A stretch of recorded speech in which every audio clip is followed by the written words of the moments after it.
हल्ला बोल में आपका स्वागत है। आपके साथ मैं हूं अंजना ओम कश्यप। संसद में आज भी सोरोस और सोनिया गांधी के साथ अडानी मुद्दे पर जमकर हंगामा हुआ। राज्यसभा में सभापति जगदीप धनखड़ के खिलाफ अविश्वास प्रस्ताव लाने पर आज नेता सदन जेपी नड्डा कांग्रेस पर जमकर बरसे। जेपी नड्डा ने कहा कि कांग्रेस ने चेयरमैन को चेयर लीडर तक कह दिया। आज तक इतिहास में कभी सभापति को इस तरह अपमानित नहीं किया गया। जेपी नड्डा ने कहा कि ऐसे आचरण के लिए कांग्रेस को देश कभी माफ नहीं करेगा। वहीं आज भी नेता प्रतिपक्ष मल्लिकार्जुन खड़गे ने विपक्ष की आवाज दबाने का आरोप लगाया। इस दौरान सदन में दोनों पक्षों में जमकर हंगामा हुआ। उधर कांग्रेस नेता जयराम रमेश ने कहा कि विपक्ष की आवाज लगातार दबाई जा रही है। उन्होंने आरोप लगाया कि अडानी मुद्दे पर सरकार चर्चा से भाग रही है। आज इंडिया गठबंधन के सांसदों ने हर दिन की तरह नए तरीके से विरोध प्रदर्शन किया। विपक्षी सांसदों ने देश नहीं बिकने देंगे के पोस्टर लहराए। ये देखिए, ये तो आप पोस्टर देख रहे हैं जब गिरिराज सिंह हाथ में लिए हुए थे पोस्टर्स, जिसमें सोनिया गांधी और जॉर्ज सोरोस की तस्वीर थी। ये पोस्टर्स वो दिखा रहे थे। वहीं दूसरी तरफ आज विपक्ष की तरफ से देश नहीं बिकने देंगे का प्लाकार्ड लेकर खड़ा हुआ। आखिर दोनों के बीच रिश्ता क्या है, ये गिरिराज सिंह पूछ रहे थे। दरअसल सोरोस और सोनिया गांधी के मुद्दे पर आज इन तमाम मुद्दों पर हल्ला बोल करेंगे। कई खास मेहमान हमारे साथ जुड़ेंगे। पहले ये सोनिया गांधी के साथ क्या संबंध है जिसको सोरोस फंड करता है? लीडरों के पार्टी प्रमोशन के लिए सरकार के स्पोक्स पर्सन बनकर काम कर रहे हैं। इंडियन नेशनल कांग्रेस के ऑफिशियल हैंडल से चेयरमैन को चेयर लीडर कहा गया है। ये गलत परंपरा को रास्ता दिखाता है। माननीय सदस्यगण, सांसदों को माननीय कहा जाता है, लेकिन कई बार कुछ माननीय सांसद भाषा के स्तर पर मर्यादा को तार-तार करने में कसर नहीं छोड़ते। फिर चाहे सांसद एक दूसरे पर हमला करें या फिर सभापति या स्पीकर। आज भी संसद के दोनों सदनों में अमेरिकी कारोबारी जॉर्ज सोरोस पर जमकर संग्राम हुआ। राज्यसभा में नेता सदन जेपी नड्डा ने कांग्रेस अध्यक्ष मल्लिकार्जुन खड़गे की कल की प्रेस कॉन्फ्रेंस का मुद्दा उठाते हुए निशाना साधा, तो लोकसभा में निशिकांत दुबे ने जॉर्ज सोरोस से कांग्रेस के शीर्ष नेतृत्व के लिंक को लेकर कई सवाल किए। इससे पहले संसद के बाहर केंद्रीय मंत्री गिरिराज सिंह ने सोनिया गांधी और सोरोस को लेकर प्रदर्शन किया, तो इंडिया गठबंधन के सांसदों ने अडानी मसले पर फिर सरकार को घेरा। जेपी नड्डा बोले, विपक्ष ने सभापति के खिलाफ अविश्वास प्रस्ताव का नोटिस देकर संवैधानिक पद की गरिमा को ठेस पहुंचाई। मैं यह भी यहाँ उद्धृत करना चाहता हूँ कि आपके ऑफिशियल हैंडल से, इंडियन नेशनल कांग्रेस के ऑफिशियल हैंडल से चेयरमैन को चेयर लीडर कहा गया है। इसकी जितनी भर्त्सना की जाए एंड कॉन्स्टिट्यूशनल पोस्ट को इस तरीके से डेरोगेट करने का, कॉन्स्टिट्यूशनल पोजीशन को इस तरीके से डिमीन करने का जो आपने कुत्सित प्रयास किया है, कंडेमनेबल है। जब जेपी नड्डा खड़गे पर हमलावर थे, तो इस दौरान इंडिया गठबंधन के सांसद लगातार नारेबाजी कर रहे हैं। नड्डा के आरोपों पर खड़गे बोलने उठे तो बीजेपी सांसदों ने हंगामा किया। उन्होंने ये कहा कि जो चेयरमैन साहब बात करते हैं तो उनके सब ऑर्डर के खिलाफ, उनके जो निर्णय रहते हैं उसके विरुद्ध कोई बात नहीं करना चाहिए। ये कंटेम्प्ट होता है, उन्होंने कहा। सर, मैं एक बात बताना चाहता हूँ, ये लोग अपने विषय को भटकाना चाहते हैं। क्या कर रहे हो आप? वहीं जगदीप धनखड़ विपक्ष के हंगामे से परेशान दिखे। माननीय सदस्यगण, जो नियम आपने बनाए हैं उन नियमों में स्पष्ट प्रावधान है कि यदि अगर इस सदन में उस सदन के सदस्य की चर्चा की जाती है तो कैसे की जाएगी। तो रूल साफ कहता है कि चर्चा हो सकती है। आप उस रूलिंग को नहीं पढ़ेंगे, आप तो क्या पढ़ेंगे, इसके बारे में मेरा दिमाग अभी चल रहा है। कल खड़गे के सभापति पर दिए जिस बयान पर हंगामा हो रहा है, अब वो बयान भी सुन लीजिए। पिछले 3 वर्षों में उनका आचरण उनके पद की गरिमा के विपरीत रहा है। कभी वे सरकार के तारीफ में कसीदे पढ़ने लगते हैं। आज संसद के बाहर भी जेपी नड्डा ने खरगे से लेकर कांग्रेस तक पर हमले किए। नड्डा ने पूछा, आखिर सोरोस से कांग्रेस का रिश्ता क्या कहलाता है? आज ये जॉर्ज सोरोस बड़े स्पष्ट शब्दों में कहता है कि मैं वर्तमान व्यवस्था को डिस्टर्ब करूंगा। जो कहता है कि मैं मोदी जी की गवर्नमेंट को पदच्युत करने के लिए, डिस्टेबलाइज करने के लिए मैं फंडिंग करूंगा। उनके साथ सोनिया गांधी जी का क्या संबंध है, ये देश जानना चाहता है। उधर लोकसभा में कांग्रेस को घेरने का मोर्चा निशिकांत दुबे ने संभाला। जो तस्वीर को अलग देश मानता है, उसके साथ राजीव गांधी फाउंडेशन के सोनिया गांधी के साथ क्या संबंध है, जिसको सोरोस फंड करता है? सैम पित्रोदा, राहुल गांधी, सोरोस और ग्लोबल नॉलेज इनिशिएटिव का संबंध क्या है? शीतकालीन सत्र में हर दिन विपक्षी सांसद मोदी सरकार के खिलाफ अदानी मुद्दे पर नए नए तरीके से प्रदर्शन कर रहे हैं। आज इंडिया गठबंधन के सांसद हाथों में पोस्टर लेकर आए, जिसमें लिखा था, हम देश नहीं बिकने देंगे। बीजेपी ने भी पोस्टर वॉर का जवाब देने में देरी नहीं की। केंद्रीय मंत्री गिरिराज सिंह ने हाथों में सोनिया गांधी और जॉर्ज सोरोस के पोस्टर लेकर कांग्रेस से जवाब मांगा। जॉर्ज सोरोस वही है जिसने देश के खिलाफ, भारत के खिलाफ बिलियन डॉलर खर्च कर रहा है भारत को तोड़ने के लिए। इसीलिए सोनिया गांधी जी जवाब दें, सोनिया गांधी जवाब दें, यही मैं कह रहा हूं। वहीं समाजवादी पार्टी के बाद आम आदमी पार्टी ने भी साफ कहा है कि वो चाहती है कि हर हाल में संसद चले। अब आप देख नहीं रही हैं कि खुद सत्ता पक्ष के लोग नारेबाजी करते हैं, हल्ला करते हैं, हंगामा करते हैं, 267 का नोटिस देके हाउस को नहीं चलने देते हैं, बार बार अपने नोटिस को लेके जोर देते हैं। भाई विपक्ष एक 267 का नोटिस कई दिनों से दे रहा है, उस पर आप चर्चा कराने के लिए तैयार नहीं है। हाउस डिस्टर्ब करने के लिए एक नौटंकी करके आप 267 जॉर्ज सोरोस का मामला उठा के आप चाहते हैं हाउस न चले, तो ठीक है। जनता बार बार पूछ रही है कि उसे अदानी और सोरोस के मुद्दे से क्या फर्क पड़ रहा है, लेकिन संसद के शीतकालीन सत्र में इन दोनों मुद्दों के शोर में असल मुद्दे गुम होते दिख रहे हैं। हैरानी की बात है कि सत्ता पक्ष और विपक्ष दोनों एक दूसरे पर आरोप लगा रहे हैं कि वो संसद नहीं चलने दे रहे। सवाल है कि जब दोनों चाहते हैं कि संसद में कामकाज ठप ना हो, तो फिर बार बार संसद की कार्यवाही को स्थगित क्यों करना पड़ रहा है? हिमांशु मिश्रा के साथ मौसमी सिंह, दिल्ली आज तक। चर्चा की शुरुआत करते हैं। शहजाद पूनावाला जी हमारे साथ जुड़ रहे हैं, जो कि राष्ट्रीय प्रवक्ता हैं बीजेपी के, आलोक शर्मा राष्ट्रीय प्रवक्ता कांग्रेस पार्टी के, राजीव रंजन जी राष्ट्रीय प्रवक्ता जेडीयू के, और मृत्युंजय तिवारी जी हमारे साथ जुड़ रहे हैं आरजेडी का पक्ष रखने के लिए।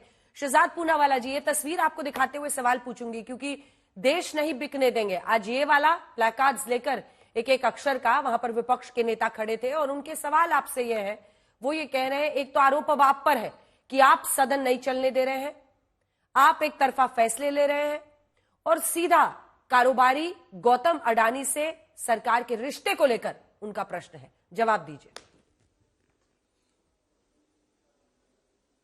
नहीं, प्लैकार्ड वालों के लिए मैं भी प्लैकार्ड लेकर आया हूं। ये स्किज़ोफ्रीनिया या बाइपोलर डिसऑर्डर है, वैसे मैं इसको हल्के में नहीं लेता, मैं केवल राजनीतिक टिप्पणी कर रहा हूं। ये पॉलिटिकल बाइपोलर डिसऑर्डर है।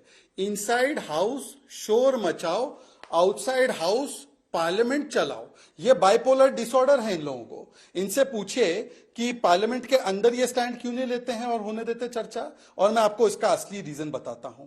इंडी अलायंस में है तनाव, राहुल बाबा को है लीडरशिप का दबाव, एसपी टीएमसी सब दे रहे हैं कि बाबा पद छोड़ो ये सुझाव, सोनिया जी और सोरोस का निकला जब से जुड़ाव तो ले आए अविश्वास प्रस्ताव।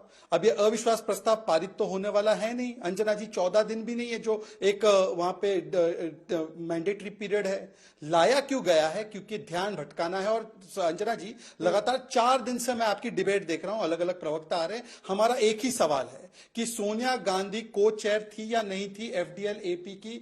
एक भी राष्ट्रीय प्रवक्ता ने इसका सीधा सीधा जवाब दिया हो? अभय दुबे क्या, सुप्रिया श्रीनेत क्या, आलोक शर्मा क्या? मैं सोरोस बोल भी नहीं रहा। Whether this organisation is funded by Soros, not by Soros, छोड़ दो इस विषय को। यह संगठन जिसने भारत को कश्मीर से अलग करने की वकालत की है, इसकी को चेयर सोनिया गांधी थी। हां या ना आज है, हां या ना। और उस समय पर जब ये रिकमेंडेशन की गई थी तब उन्होंने क्या स्टैंड लिया, उसका एक हमें दस्तावेज दिखा दीजिए। क्योंकि आज भी 370 पर जब हम लोग बात रखते हैं और 370 हटाने की बात करते हैं तो आप रेजोल्यूशन लाते और समर्थन करते हैं। आज भी आप लोगों के दिल में यासीन मलिक बसता है। आज भी आप लोग जिस प्रकार से कश्मीर को लेकर ऐसे स्टैंड लेते हैं जिसमें पाकिस्तान के सुर से सुर मिलाते हैं, इलान उमर से जाकर मिलते हैं जो पाकिस्तान के साथ खड़ी हो जाती है कश्मीर के विषय पर, तो इस पर एक क्लैरिटी चाहिए। दूसरी बात मैं रखना चाहता हूं, देखिए ये कौन हमको नसीहत दे रहा है। आज अंजना जी देखिए, आपको तो पता है मैं केवल आज तक के शो पे नहीं आता, इंडिया टुडे देखता भी हूं चैनल। ये है इंडिया टुडे की एक बहुत अच्छी रिपोर्ट। बायस चेयर क्या होता है पता है? बायस चेयर, ये राजीव शुक्ला जी, उस समय तो मैं ओएसडी था पार्लियामेंट्री अफेयर्स मिनिस्ट्री में, राजीव शुक्ला जी पीजे कुरियन में जाकर कान में बोलते हैं अरे सुनो हाउस एडजर्न कर दो, तो पीजे कुरियन बोलते जी जनाब कर देता हूं और हाउस एडजर्न कर देते हैं। ये जिन्होंने आंध्र बाइफरकेशन बिल में पूरी टेलीविजन प्रोसीड। एक सेकंड मैं टोक रही हूँ आपको, खबर इस वक्त आ रही है संसद में कल संविधान दिवस पर बहस होगी। ये बड़ी खबर आते हुए इस तरह की चर्चा थी कि 13 और 14 तारीख 2 दिनों, कल देखिए दोपहर 12 बजे से शुरू होगी संविधान दिवस पर बहस। एक ऐसी बहस जिसमें संविधान को लेकर दोनों पक्ष से आप नेताओं को बोलते हुए सुनेंगे। बहस के लिए 12 घंटे का समय आवंटित किया गया है। ये बड़ी खबर है। बीजेपी की ओर से 15 वक्ता हो सकते हैं सूत्रों के मुताबिक। बहस पर रणनीति के लिए कांग्रेस ने एक बैठक बुलाई है, यानी एक घमासान संविधान पर आप देखेंगे देश की संसद में। और ये कल संविधान बहस पर बहस होगी जिसमें दोनों ही पक्ष अपनी अपनी बात कहेंगे। लेकिन दिलचस्प यह है कि कांग्रेस पार्टी ने अभी से संविधान दिवस पर सदन में होने वाली बहस के लिए एक मीटिंग बुलाई है, जिसमें पूरी रणनीति बनाई जा रही है कि कल किस तरह से इस पर कौन बोलेगा, कितनी देर के लिए बोलेगा, सरकार को घेरेगा। अपनी बात अब 2 लाइन में पूरी कीजिए, क्योंकि अब पूरे देश की नजर कल 13-14 संविधान दिवस वाली बहस पर अब टिक जाएगी। शहजाद जी पूरी कीजिए अपनी बात। आप कुछ दिखा रहे थे, मैंने बीच में टोक दिया था। हाँ नहीं, मैं वही दिखा रहा था कि जिन लोगों ने चेयर का इस्तेमाल अपनी मनमर्जी से हाउस एडजर्न कराने के लिए किया हो, जिन लोगों ने पूरी टेलीविजन प्रोसीडिंग्स को ब्लैकआउट आंध्र बाइफरकेशन बिल में किया हो, जिन लोगों ने 4-4 मिनट में एक बिल पारित किए हो, जिन लोगों ने 10,000 से ज्यादा 267 के नोटिस को रिजेक्ट किया हो, आज उनका एक ही लक्ष्य, और केवल 30 सेकंड लेकर अपनी बात समाप्त करता हूं, संवैधानिक पदों का अपमान, यही इनकी पहचान। मैं आपको बताता हूं, देखिए राष्ट्रपति को राष्ट्रपत्नी का, ओबीसी प्रधानमंत्री को तो रोज मारने मरने की बातें करते रहते हैं। अब ओबीसी वाइस प्रेसिडेंट, जाट समाज से आने वाले, किसान समाज से आने वाले, वैसे मैं तो नहीं देखता पर इन लोगों ने ऐसी परिभाषा बना दी है सबकी कि जाति पत्रकारों में भी ढूंढते, मिस इंडिया में भी ढूंढते, तो जाट समाज से आने वाले एक किसान पुत्र के कंधे झुके हुए कभी कहना, कभी उनका मखौल उड़ाना। और कल जो पार्लियामेंट में किया गया लेडी किलर, एक मंत्री को लेडी किलर कहना, फ्लाइंग किस कभी दे देना, कभी आंख मारना पार्लियामेंट में, कभी संविधानिक संस्थाओं के साथ ईसीआई को कुत्ता बोलना जो नाना पटोले ने कहा, कभी सीजीआई को बोलना कि आप रिस्पॉन्सिबल थे महाराष्ट्र चुनाव हराने में, तो संविधानिक पदों के खिलाफ सुपारी लेने का काम। और आखिरी लाइन, आज एक और चीज की है अंजना जी, ओबीसी वाइस प्रेसिडेंट को टारगेट करने के बाद आज ट्राइबल अफेयर, हमारी जो ट्राइबल है पार्लियामेंट्री अफेयर्स मिनिस्टर, क्योंकि वो एक ट्राइबल व्यक्ति है, उनके खिलाफ सुपारी दी गई है, उनको भी निशाने पर लिया गया है आज प्रिविलेज मोशन लाकर। तो सोचिए, ओबीसी प्राइम मिनिस्टर को अटैक, आदिवासी राष्ट्रपति को अटैक, ओबीसी वाइस प्रेसिडेंट को अटैक और ट्राइबल पार्लियामेंट्री अफेयर्स मिनिस्टर को अटैक किया गया है। यह बहुत बड़ी साजिश की जा रही है कांग्रेस पार्टी के द्वारा। ठीक है, अब देखिए आलोक शर्मा जी, आपको भी कुछ तस्वीरें दिखाकर सवाल पूछेंगे। बीजेपी सांसद निशिकांत दुबे ने, ये तस्वीर है जिसमें गिरिराज सिंह दिख रहे हैं सोनिया गांधी जी और सोरोस की तस्वीर लेकर। बीजेपी सांसद निशिकांत दुबे ने भी पूछा है कि एफडीएलएपी ये जो है उसमें सोनिया और सोरोस का रिश्ता क्या है, Sam Pitroda global knowledge initiative, Soros और राहुल का क्या रिश्ता है, सोरोस और गांधी फैमिली का क्या रिश्ता है। और अगर आज आप बता सके, क्योंकि मैं लगातार कांग्रेस पार्टी के तमाम प्रवक्ताओं से पूछ रही हूं कि ये जो forum of democratic leaders in India in Asia Pacific है फोरम, उसकी क्या को प्रेसिडेंट, उसमें यही डेजिग्नेशन लिखा हुआ है, सोनिया जी हैं। देखिए, मुझे लगता है जितना समय आपने बीजेपी के प्रवक्ता को दिया उतना ही समय मुझे दीजिए। आज का विषय जो है वो बहुत गंभीर विषय है।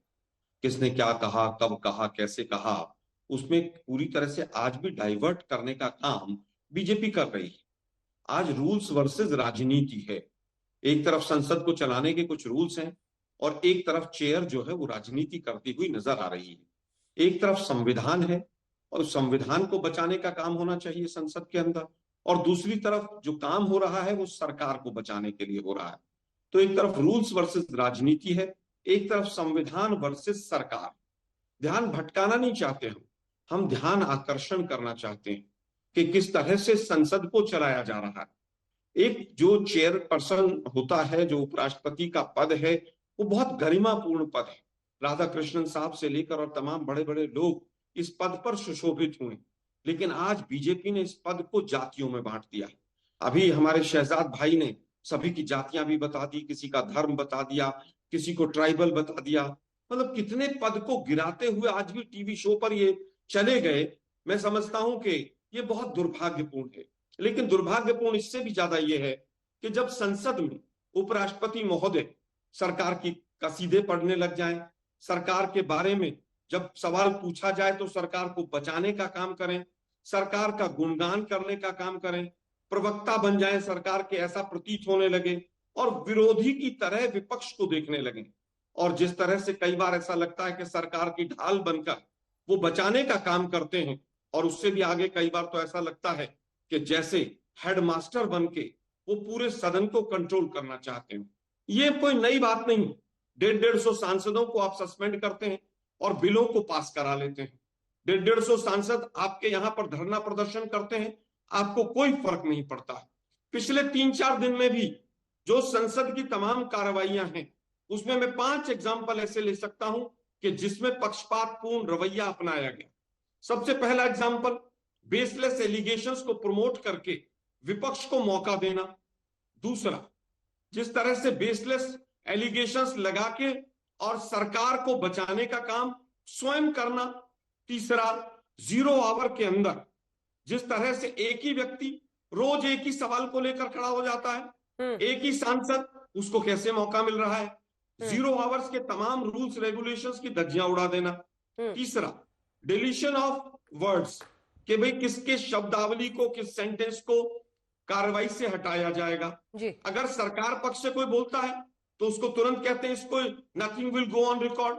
और जो विपक्ष का व्यक्ति 0 आवर में भी, मैं पीयूष गोयल जी की बात कर रहा हूं, जिस तरह से उन्होंने तमाम चीजों को उठाया, उनके किसी भी चीज के ऊपर चेयरपर्सन किसी तरह का सवाल नहीं उठाएंगे। और इस संसद में तो माइक बंद करना, कैमरे को हटा लेना, ये तमाम कॉमन चीजें रही।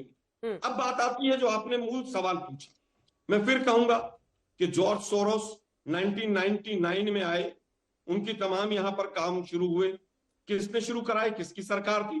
अटल बिहारी वाजपेयी जी की सरकार थी। उसके बाद 2014 के बाद जॉर्ज सोरोस ने तमाम ऑर्गेनाइजेशंस को फंडिंग की। क्या ये सच नहीं है? क्या शमिका रवि जो पढ़ी हैं, जो आज पार्लियामेंट और माननीय प्रधानमंत्री जी के काफी करीब हैं, क्या उनकी पढ़ाई में उस संस्थान का कहीं पर कोई सहयोग नहीं है? क्या विदेश मंत्री के बेटे जो पढ़े हैं, क्या उस संस्थान का सहयोग नहीं है? मैं समझता हूं कि सरकार आज सत्ता में बैठी है, 93-94 का एक फोटो लेकर, और जो सवाल मीडिया के साथी भी बार बार पूछ रहे हैं, बीजेपी तो पूछ ही रही है, हम उसका भी जवाब दें। अगर सोनिया जी ने कहीं पर कोई चीज गलत की, वो को चेयरमैन होकर उन्होंने गलत की हो, उसके बाद की हो, पहले की हो, उस संस्थान ने अगर कोई गलत काम किया है, तो मैं समझता हूं कि 1993-94 के बाद से लगभग 17-18 वर्षों तक इनकी सरकार रही। 11 वर्ष तक मोदी जी हैं और लगभग 6 वर्ष तक अटल बिहारी वाजपेयी जी की सरकार रही है। क्या एक्शन लिया? ठीक है, चलिए जवाब दीजिए शहजाद जी, एक छोटा सा जवाब दीजिए, फिर जाएंगे। अंतिम बात में जल्दी बोलिए, जल्दी बोलिए। 56 इंच के सीने की सरकार पूरा कर रहे हैं, वो पूरा कर रहे हैं, लास्ट लाइन है। आज आप सरकार में, आज आप विपक्ष में तो है नहीं, करने दीजिए। आज आप सरकार से सवाल पूछे, संसद उसके लिए है, लेकिन उल्टी गंगा बह रही है कि सत्ता पक्ष विपक्ष से सवाल पूछता है। क्या आप इसका जवाब दीजिए? अरे भाई, आपकी तो सरकार है, पूरा तंत्र है। दुर्भाग्य ये है कि आज संसद भी हो गया, ईडी, सीबीआई, इनकम टैक्स और जिस तरह से इलेक्शन कमीशन का जिस तरह से पक्षपातपूर्ण रवैया देश देख रहा है, संसद भी उसी रास्ते पर नजर आ रही। ठीक है शहजाद जी, वो कह रहे हैं पक्षपातपूर्ण अब देश की संसद भी हो गई है। प्रश्न उनका यह है कि सरकार आप है, सत्ता में आप है, आप ही उनसे सवाल पूछ रहे हैं। आपको तो काम का हिसाब देना है। सब जवाब दूंगा हाँ सब दूंगा। अभी दे रहे हैं इसलिए तो हरियाणा और महाराष्ट्र में जीते ना, और जलेबी भी खाए ना वहां पर। एनीवे अंजना जी, अच्छा है आपने समय बढ़ाकर दे दिया उनको, वरना आप पर भी नो कॉन्फिडेंस मोशन लेकर आते और सुप्रियो जी के पास चले जाते कि नो कॉन्फिडेंस मूव किया अंजना के खिलाफ, तो आप बच गई नो कॉन्फिडेंस से। सुनिए, अच्छी बात है। देखिए, इनको कौन से रेफरी पर या अंपायर पर, कॉन्स्टिट्यूशनल अंपायर पर भरोसा है भाई? Chief justice of India electoral bond का फैसला सुना है, ओहो इससे बढ़िया चीफ जस्टिस ऑफ इंडिया नहीं। और चीफ जस्टिस ऑफ इंडिया अगर 370 पर फैसला सुना है, ये बिका हुआ है जी। फिर ये जाकर हमारे इलेक्शन कमीशन वायनाड में चुनाव जीते, ओहो election commission is very good. Jharkhand में election commission very good. Jammu Kashmir में election commission very good. Maharashtra Haryana में हार गए, अरे इलेक्शन कमीशन कुत्ता है, इलेक्शन कमीशन जो है वो खराब है, गड़बड़ है। ये इस प्रकार का तो इनका नजरिया है देखने का हर संस्था को। बताइए ना, कौन से संस्था से खुश रहते हैं ये लोग? मैंने अभी इनसे एक सवाल स्पेसिफिकली पूछा, ये राजीव शुक्ला जी ने चोरी चोरी छुपके छुपके बोला था बात, ये कौन से रूल से बोला था कि अज्जन करा दो और अज्जन हो गया था हाउस? ये कौन से रूल से टीवी ब्लैकआउट हुआ था अंडर बाइफर्केशन बिल से? जरा बता दीजिए ना कि 267 के नोटिसेस, 10,000 नोटिसेस आपने रिजेक्ट किए, ये कौन से रूल से रिजेक्ट किए थे भाई? वो रूल है। और कौन से रूल से राहुल गांधी जो सदस्य नहीं था कैबिनेट का, वो ऑर्डिनेंस आके फाड़ता था? वो कौन से रूल से फाड़ता था भाई? और आखिरी बात मैं पूछना चाहता हूं, देखिए अब सोरोस 99 में पहली बार आए, कितना झूठ बोलते हैं अंजना जी, आपके शो पर तो कम से कम ना बोले। ये लिखा हुआ है, पब्लिश्ड रिपोर्ट है कि पहली बार सोरोस महाराज पधारे जब सोनिया जी की सरकार 2006 में थी। एनीवे वो इश्यू नहीं है। मैंने बोला सोरोस को रखो साइड में, वैसे हम कार्रवाई कर रहे हैं। ये राजीव गांधी का फाउंडेशन का एफसीआरए कैंसिल हुआ तो ये मातम मना रहे थे टीवी। 10 सेकंड अंजना जी, 10 सेकंड, मात्र 10 सेकंड, मैं खत्म कर रहा हूं, 10 सेकंड, और मैं आपको ब्लेम भी नहीं करूं। 10 सेकंड इन्होंने बोला एक्शन क्यों नहीं लेते? अंजना जी जब एफसीआरए, अंजना जी दीजिए, अपने समय पर दीजिए। अंजना जी जब राजीव गांधी फाउंडेशन का एफसीआरए कैंसिल होता है, ये यहां पर आकर बोलते क्यों एक्शन लिया? जब एमनेस्टी इंटरनेशनल का एफसीआरए कैंसिल होता है तो यहां पर आकर बोलते एक्शन क्यों लिया? और टीवी पर रोज शाम को एक्शन लेते नहीं। इनको बोलिए एफडीएल एपी की सदस्य है या नहीं है? सवाल उनका कोई कानूनी जुर्म का नहीं, सवाल नैतिकता का है कि भारत जोड़ो कहने वाले भारत तोड़ो के एजेंडा के साथ थे। आप हाँ या ना में जवाब दीजिए कि वो सदस्य है कि नहीं है उसका। आलोक जी, छोटा सा जवाब, एकदम जवाब दीजिए।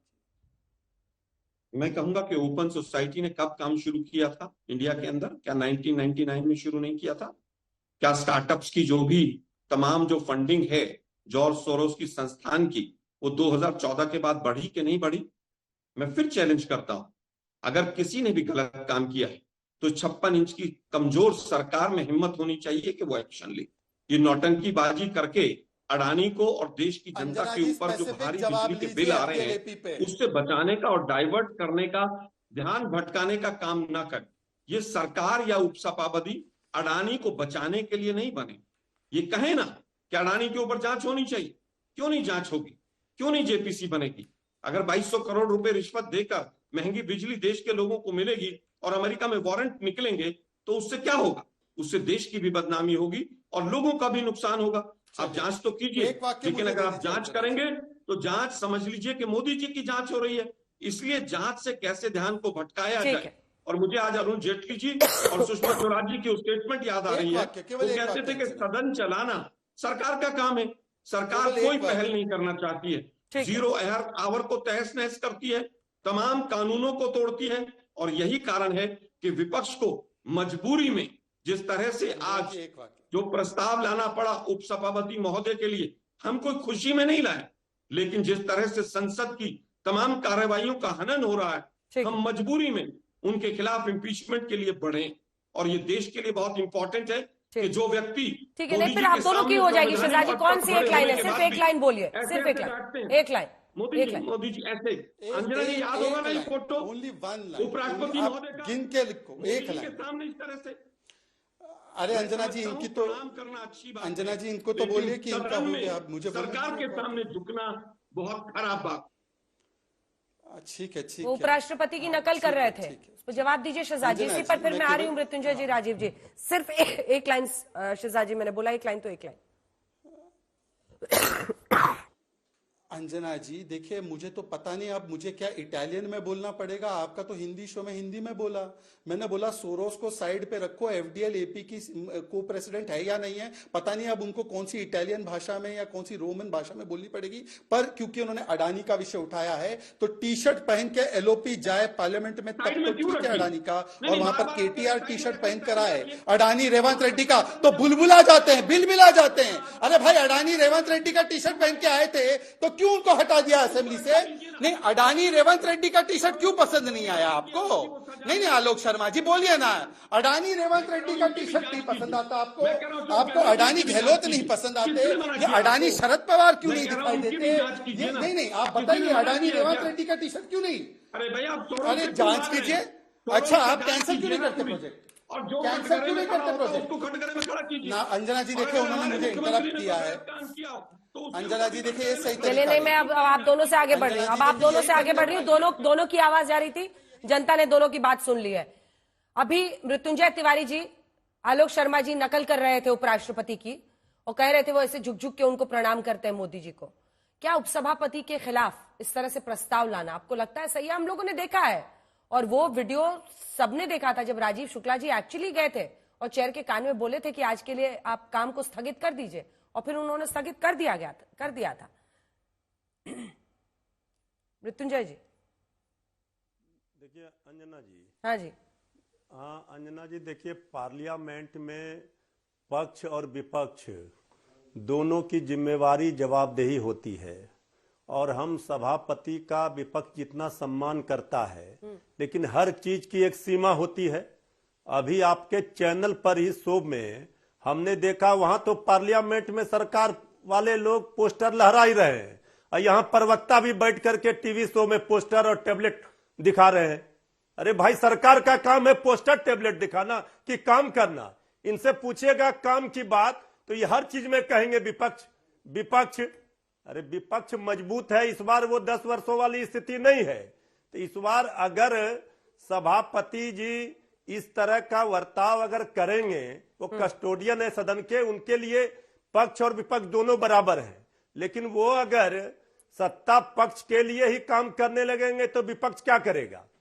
विपक्ष अगर अपनी बात, जनता की बात को सदन में सरकार को आईना नहीं दिखाएगा तो विपक्ष अपनी जिम्मेवारी से भाग रहा है।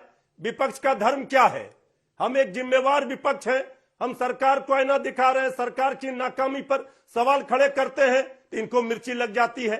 अब कम से कम ये लोग संविधान की बात कर रहे हैं, ये विपक्ष का काम है धरना प्रदर्शन करना, पोस्टर दिखाना। तो ये अब बीजेपी वाले सरकार में बैठे लोग पोस्टर दिखा रहे हैं। 10 वर्षों से काम क्या किया ये पूछिएगा तो ये नहीं बताएंगे, लेकिन हर चीज के लिए जवाहरलाल नेहरू, सोनिया गांधी, राहुल गांधी, प्रियंका गांधी, इतना पर ही इनका पूरा चला जाता है समय। देश की जनता ने विपक्ष को भी दिया है वोट, बहुत ज्यादा। इनको 400 पार का नारा जो है ये तक खत्म हो चुका है।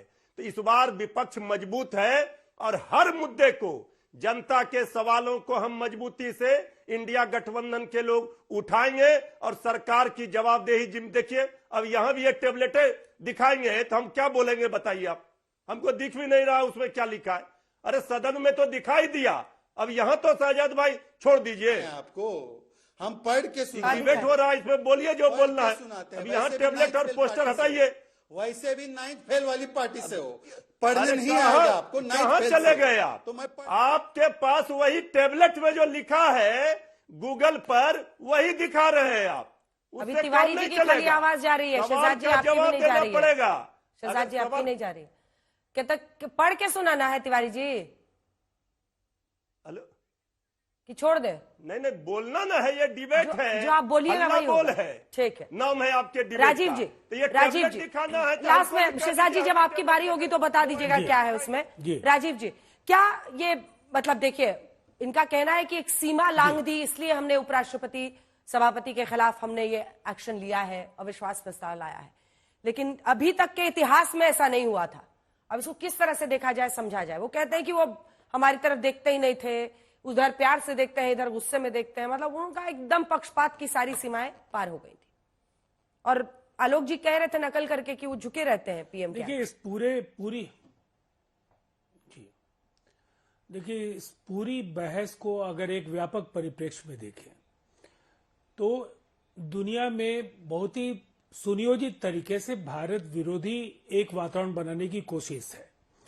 भारत की संप्रभुता और भारत की अखंडता को लेकर जॉर्ज सोरोस और उनके फाउंडेशन कांग्रेस के रिश्ते, ये सवाल इसलिए उभर करके आ रहे हैं कि इनको अगर हम देखें, अगर एक ब्रॉडर पर्सपेक्टिव में, एक बेहतर परिप्रेक्ष्य में देखें, तो राहुल गांधी जी का जो पिछला दौरा अमेरिकी दौरा है, इस दौरे में अमेरिकी सीनेटर्स के साथ जो उनकी मुलाकात है। आपको टोक रही हूं तो और बड़ी खबर इस वक्त आ रही है। संविधान पर बहस को लेकर सूत्रों से बड़ी खबर है। रक्षा मंत्री राजनाथ सिंह बहस की शुरुआत करेंगे। ये बड़ी खबर है इस वक्त की संविधान दिवस पर संविधान के क्या मायने हैं। एचडी कुमारस्वामी, जीतन राम मांझी भी बोलेंगे, अनुप्रिया पटेल, राजीव रंजन बोलेंगे और 14 दिसंबर को प्रधानमंत्री मोदी जवाब देंगे। तो अब नाम भी सबके आने लगे। राजीव जी पूरी कीजिए, अपनी बात पूरी कीजिए। जी, और देखिए, अगर आप उस वाकये को देखें और इसके साथ कई अंतर्राष्ट्रीय मंचों पर राहुल जी का लगातार भारत के खिलाफ, भारत के लोकतंत्र को लेकर, भारत के चुनाव को लेकर जिस तरह से उन्होंने संवैधानिक संस्थाओं के आचरण को लेकर के सवाल खड़े किए, जो भारत की छवि है उससे वो निसंदेह आहत हुई है। इसलिए कि राहुल जी देश की दूसरी बड़ी पार्टी के सबसे बड़े नेता हैं और जब वो बोलते हैं तो उस बात के कई मायने होते हैं। और देखिए, आज पूरे भारतीय उपमहाद्वीप में भारत विरोधी वातावरण बनाने की जो तैयारियां हैं, जिस तरह से कश्मीर को लेकर के जॉर्ज सोरोस के संगठन के जो विचार हैं, और आज कहीं ना कहीं जो भारत, कनाडा और तमाम चीजों को लेकर के मैं कहूंगा कि ये एक समय था जब भारत के लोकतंत्र, भारत के संविधान की शुचिता को लेकर, भारत के निर्वाचन तंत्र को लेकर, भारत की महान न्यायपालिका को लेकर जिस तरह के सवाल खड़े किए गए, सीएजी को लेकर के सवाल खड़े किए गए, अगर इन सबको देखा जाए तो कहीं ना कहीं पूरी भारतीय व्यवस्था पर आज ये सवाल है। ये सवाल केवल एक नहीं है कि महामहिम उपराष्ट्रपति जी के खिलाफ जो आचरण है उनको लेकर के ये किस हद तक संविधान विरोधी मानते हैं, पक्षपातपूर्ण मानते हैं। इसलिए कि कई बातें जब मिमिक्री आपके सामने इन्होंने की है तो आप समझ सकती हैं कि ये एक गंभीर मसला है। और जॉर्ज सोरोस और कांग्रेस के रिश्ते को लेकर के पैनल में बोलने के बजाय अगर पार्लियामेंट में इन सवालों पर मजबूती के साथ अपनी बातें अगर ये रखते हैं तो मैं नहीं समझता हूं कि किसी को कोई एतराज होना चाहिए। आलोक शर्मा जी वो कह रहे हैं कि ये सिर्फ उपराष्ट्रपति यानी सभापति राज्यसभा के उनके खिलाफ एक प्रस्ताव नहीं है, भारत और भारत के हितों के खिलाफ ऐसे संगठनों का आप लोग साथ दे रहे हैं जो कि भारत की छवि को खराब करना चाहते हैं। राहुल गांधी के विदेशी दौरों का भी उन्होंने जिक्र किया। जवाब दीजिए। और आपने जो मिमिक्री की उस पर भी उनकी टिप्पणी थी। देखिए, बहुत अच्छा विषय राजीव जी ने दिया है कि वास्तव में हमारी संस्थाओं का जो डिग्रेडेशन हुआ है, संवैधानिक संस्थाओं की जो उनके काम है, उनके ऊपर तमाम सवाल उठ रहे हैं, वो हम नहीं उठा रहे हैं। इलेक्शन कमीशन के ऊपर तमाम कोर्ट्स में कितने केसेस चल रहे हैं, कितने वोट अचानक बढ़ जाते हैं, ईवीएम का बचाव कौन करने आता है, ईवीएम की बैटरी 99% कौन किसके इलेक्शन कमीशन के तहत मिलती है। अब बात आती है ईडी की। ईडी का डायरेक्टर 5 साल तक गैर कानूनी तरीके से एक पद पर बैठा रहता है। ये कांग्रेस नहीं कह रही है, देश का सबसे बड़ा न्यायालय जो है सुप्रीम कोर्ट कह रहा है, हम नहीं कह रहे हैं। आप सीएजी की बात करते हैं, सीएजी में वो 2G घोटाला भी आया था। पूरे देश से, पूरे हिंदुस्तान के जिस तरह से मीडिया ने भी खूब चलाया और विपक्ष ने भी खूब चलाया, क्या किसी ने माफी मांगी? वो सीएजी कहां है आज? वो बीजेपी का पिट्ठू कहां बैठा हुआ है आज? जिस तरह से पूरी तरह से उस सीएजी महोदय ने पूरे देश को बदनाम किया, तब इनको बदनामी याद नहीं आई। आज जम्मू कश्मीर की आप बात करते हैं, जम्मू कश्मीर के ऊपर जो बाइडेन ने क्या लिखा था, अपने चुनाव के प्रचार में 3 पेज लिखे थे। और उसके बाद क्या हुआ? उसके बाद वो चुने गए तो क्या उनके साथ मोदी जी ने संबंध तोड़ लिए थे क्या? उन्होंने अपना पूरा चुनाव जो लड़ा जम्मू कश्मीर के ऊपर, उनका जो मेन मैनिफेस्टो था उसमें 2.5 से 3 पेज लिखे गए थे। उसको किसी ने पढ़ा? नहीं पढ़ा। लेकिन आज कांग्रेस के ऊपर सवाल इसलिए उठाने हैं कि किस तरह से तमाम मुद्दों से ध्यान भटकाया जाए। मोदी जी मणिपुर क्यों नहीं गए? महंगाई बेरोजगारी पर कोई बात ना करे, रुपया डॉलर की तुलना में लगातार गिर रहा है, उस पर कोई बात ना करे। आज कोई ना पूछे कि मणिपुर मोदी जी कब जाएंगे और अडानी जी का मोदी जी से क्या रिश्ता है ये कोई ना पूछे। अरे भाई आप तो सत्ता पक्ष में, अगर कांग्रेस का कोई गलत रिश्ता किसी से है, आपको किसी ने रोका है? चलिए जवाब दीजिए शहजाद पूनावाला पर एक्शन क्यों नहीं लेते? Shehzad Poonawalla action George Soros पर बताइए हम। कुल मिलाकर बात यही पहुंचती है कि जॉर्ज सोरोस अगर देश के खिलाफ काम कर रहा है, वो कह रहे हैं अरेस्ट कीजिए, केस चलाइए, जांच कीजिए। मैं सबका जवाब दूंगा अंजना जी। उम्मीद है कि मैंने जैसे बात सुनी वो मेरी बात सुनेंगे। पहले तो देखिए, उन्होंने अभी जो मिमिक्री की, कभी भी जाट समाज के कंधे झुके नहीं हैं। आज पूरे जाट समाज का जो अपमान इतने बड़े शो पर किया गया है, मैं जाट समाज से नतमस्तक होकर माफी मांगता हूं कि हमारे राजनीतिकों में से एक ने आपका मखौल और मजाक उड़ाया, आपके बेटे का मजाक उड़ाया। छोड़ देते हैं इस विषय को, दूसरी बात पर आते हैं। मैं आपको टैबलेट दिखा रहा था जिससे आपत्ति थी हमारे मृत्युंजय तिवारी जी को।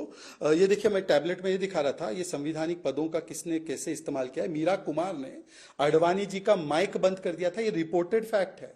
कैश फॉर वोट स्कैम में, वैसे कैश और पार्लियामेंट में इनको कैश लाना बहुत पसंद रहता है और इन्होंने कैश फॉर वोट स्कैम भी किया था। तो मुझे लगता है कि ये देख लीजिए, हिस्ट्री है। फिर दूसरी रिपोर्ट दिखा रहा था कि आईपी सिंह तो हमारे नेता नहीं है। आज आईपी सिंह का ट्वीट है कि राहुल गांधी बचकाने तरीके से बिहेव करते हैं और ये क्या जो एक्टिविस्ट का काम होता है टी शर्ट पहन के जाना, वो टी शर्ट पहन के आ गए। तो ये तो आईपी सिंह ने बोला। और मृत्युंजय जी, आज आधुनिक काल में मैं टैबलेट नहीं दिखाऊंगा तो क्या आपकी तरह लालटेन लेकर घूमता रहूंगा। पर सवाल आज मेरा सिर्फ इतना है कि संवैधानिक पदों की गरिमा आप सिखा रहे हो आलोक शर्मा जी, जिसने प्रधानमंत्री मनमोहन सिंह के सिर के ऊपर एनएसी बना दिया, जिसने प्रधानमंत्री मनमोहन सिंह के कैबिनेट का ऑर्डिनेंस फाड़ा, जिसने हमारे देश के पूरे विपक्ष को जेल में डाला, जिसमें आरजेडी के नेता लालू जी भी जेल में रहे, बेटी का नाम मीसा रखा, जिसने सुप्रीम कोर्ट को सुपरसीड कराया और खन्ना जी को सुपरसीड कराया, जिनके आज परिवार वाले जो है सुप्रीम कोर्ट के चीफ जस्टिस ऑफ इंडिया है, जिसके आप स्वेरिंग इन में नहीं गए, जिसने किस प्रकार से मीडिया को कुचलने का काम किया और जिसने जज को एमपी बनाया, फिर वो एमपी को जज बनाया, बहारुल इस्लाम को। आप हमें बता रहे हो संवैधानिक संस्थाओं की गरिमा। अरे आईपी सिंह को समझा दो आलोक शर्मा जी, आईपी सिंह तो हमारे नहीं है। और लालू जी और बाकी तो नेता बोल रहे हैं कि राहुल गांधी को विदा करो एलओपी पद से। असलियत तो वो आपके साथ नहीं खड़े हैं अडानी के विषय पर, उनको बोलिए ना। अडानी पर समाजवादी पार्टी खड़ी है आपके साथ। पूरा देश जानना चाहता है। अरे बातों को लेफ्ट राइट कैसे घुमाया मैंने? जॉर्ज सोरोस पर एफआईआर। चलिए मैं इस पे एक लाइन बोलना चाहता हूँ। चलिए एक लाइन में बताइए अंजना जी, एक लाइन में बोलता हूँ। बोलिए अंजना जी, एक लाइन में बोलता हूँ। इसमें मैं एक लाइन एफआईआर करके कब उनके खिलाफ कार्रवाई करेंगे? धमकियां मत दीजिए अंजना जी। देखिए, बोलिए अंजना जी, एक सेकंड में मुझे पूरा जवाब दीजिए। अंजना जी, यही लोग 6 महीने पहले डिबेट में आकर बोलते थे कि अगर हिम्मत है तो नेशनल हेराल्ड पर केस कर लो, अगर हिम्मत है तो फलाने पर केस कर लो। और जब केस होते थे तो अंजना जी आकर बोलते थे ये तो वेंडेटा हो गया हमारे साथ। मैं कह रहा हूं अंजना जी, प्लीज डिस्टर्बेंस को बंद कराइए, ये तरीका ठीक नहीं। रुक जाइए आलोक जी, रुक जाइए, बीच में नहीं बोला। 2 लाइन में पूरी कीजिए शहजाद जी, फिर मैं उनसे जवाब लूंगी ना, वो भी बोलना चाह रहे हैं ना कुछ। अरे शहजाद जी, 2 लाइन में पूरी कीजिए अपनी बात। हर वक्त बोलना ही चाह रहे हैं। अरे वो जवाब देंगे ना, आपने उनकी पार्टी पर आरोप लगाया तो जवाब नहीं देंगे। बोलिए शहजाद जी। नहीं, एक ही तो आरोप लगाया कि सोनिया गांधी का एफडीएल एपी से रिश्ता क्या अभी तक बोल नहीं पाए। छोड़िए, मैं एक दूसरी बात कहना चाहता हूं। देखिए, उन्होंने शमिका रवि का नाम लिया। शमिका रवि ने एकदम क्लैरिफिकेशन के साथ उसका क्या रिश्ता था नहीं था, आईएसबी को वो फंड मिला था, उन्होंने पब्लिक प्लेटफॉर्म पे डाल दिया। मैं चुनौती देता हूं आलोक जी को कि अब सोनिया गांधी भी ऐसा क्लैरिफिकेशन डाले और आइए पार्लियामेंट में सोरोस और शमिका रवि का भी चर्चा हो जाए, सोरोस और सोनिया का भी चर्चा हो जाए। मानिए 267 के लिए बोलिए कि हम 267 पर। अब आलोक जी जवाब देंगे। अब शहजाद जी आप बोलिए। आलोक शर्मा, हम सोनिया की चर्चा। आलोक शर्मा, एफडीएल एपी में उनका पोस्ट है या नहीं है सोनिया जी का? मैं कहता हूं पोस्ट है, नहीं है, था, नहीं था। आज आपकी सरकार को 17 से 18 साल हो गए उस पोस्ट के बाद। जब अडानी का मुद्दा उठा तो जॉर्ज सोरोस को निकाला कि किस तरह से ध्यान भटकाया जाए। मैं फिर सरकार को चैलेंज करता हूं कि अगर जॉर्ज सोरोस ने गलत किया है, सोनिया गांधी जी ने गलत किया है, उस संस्थान ने गलत किया है, सबके खिलाफ कार्रवाई क्यों नहीं करते आप? पहला सवाल। दूसरा सवाल मेरा, आज इन्होंने नेशनल हेराल्ड का नाम लिया। एक मिनट मैं बोल रहा हूं, शांत रुक जाइए ना, रुक जाइए शहजाद जी रुक जाइए। आलोक जी देखिए ना, नैरेटिव ये जो वेबसाइट है, आपने पता नहीं ये वेबसाइट देखी या नहीं देखी है, ये वेबसाइट बीजेपी वालों ने सामने रखी है। उसमें यह है। मैं तो सिर्फ पूछ रही हूं कि आप लोग ये बता दीजिए ना, वो है या नहीं है। इससे पता चल जाएगा कि उन्होंने फेक नैरेटिव बनाया है आपकी पार्टी के खिलाफ या सही नैरेटिव है। क्योंकि ये वेबसाइट आर्टिकल्स लिखती है भारत के खिलाफ कश्मीर के मुद्दे पर। यह है मामला। मतलब ये इलीगल नहीं है कि इसको कोई रोक देगा, ये नैतिकता की बात है। मैं ये कहता हूं तमाम लोगों ने, चाइना ने तो हमारी जमीन पे कब्जा कर लिया, उसके बाद भी मोदी जी क्लीन चिट देते रहे। जिस तरह से पाकिस्तान हमारे रोज सैनिकों को मारता है, मोदी जी वहां बिरयानी खाने चले गए थे कि नहीं गए थे? यहां पर आईएसआई जांच करने आती है पठानकोट में, और ये लोग सवाल करेंगे। आपके पास पूरा तंत्र है, अगर कहीं पर किसी ने गलत किया है आप कार्रवाई कीजिए, आप जांच कीजिए। नेशनल हेराल्ड की बात करते हैं आप, 2G और कोलगेट का क्या हाल हुआ पता चला होगा।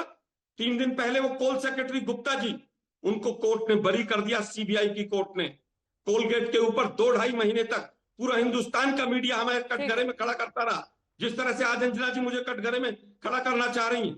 लेकिन मैं पूछता हूं कि किसी ने छोटी सी न्यूज भी चलाई मीडिया में? चलिए, वक्त हमें इतने की इजाजत देता है। आप सभी का बहुत धन्यवाद। देश दुनिया की बाकी खबरों के लिए देखते रहिए आज तक।